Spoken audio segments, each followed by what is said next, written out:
I made a commitment to myself when I was about 17, 18 that I was going to squeeze every drop out of life.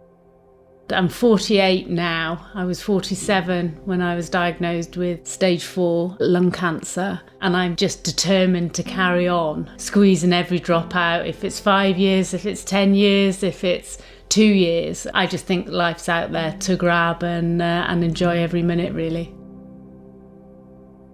Diagnosis was January 2015, so just over a year ago now.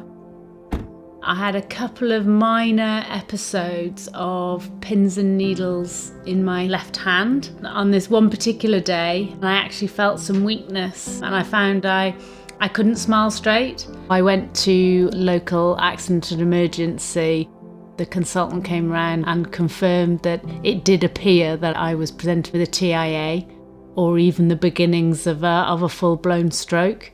They just wanted to do a check scan, MRI of my head. I was lying on the scanner. I obviously couldn't hear what was being said, but there were very serious looking faces. Clearly, this was not just a routine scan. They'd obviously found something. The doctor then told me that they'd seen this on the scan and it looked likely that it was cancer. I just felt my world shift on its axis. The primary was seen on chest x-ray and it was stage 4 lung cancer. This was just way off what I ever thought I would be diagnosed with. I was a non-smoker and, I should have known really that if you've got lungs, you're at risk of lung cancer. I had a biopsy and I wanted those results quick because I knew that was going to guide the treatment choice. So I had a 2-week wait. Life sparkles to me and I just couldn't see any sparkle. Everything just went black. I felt desperate. I couldn't see a way out and it didn't want to feel like that. It didn't feel like me. It was quite bittersweet really. It was lovely to be here, but it was just like, I'm not ready to leave all of this yet. My husband and I did sit down and we did have a serious conversation about the quality, quantity of life, considering the amount of quality time that traditional chemotherapy treatment approach would have given me. Actually, would I even go down that route because of the impact on my health, even in whatever time I had left? I truly believed it was just going to be a miserable trajectory to an early grave.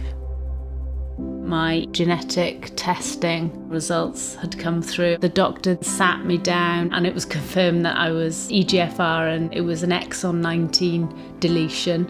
And his phrase at the time was, "This is your silver lining." That meant the world to me. It was the only glimmer of positive news I'd had in 2 weeks of sheer hell. He then started talking about the targeted therapies. It was definitely something that he felt was appropriate as a first-line treatment. And the results have obviously borne that out. People look at me and forget it's there.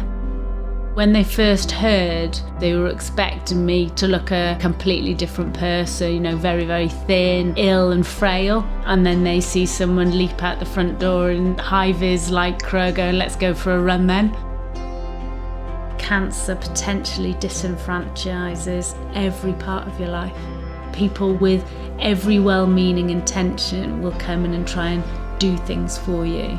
And I think it turns people into patients.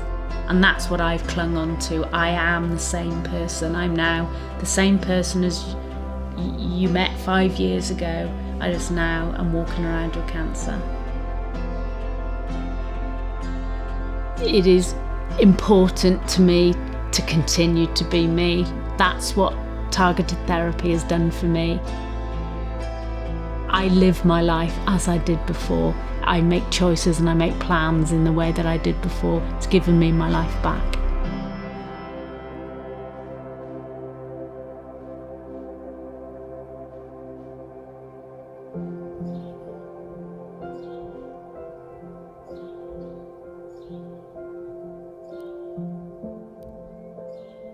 That promise I made to myself when I was a teenager, I'm remaking it.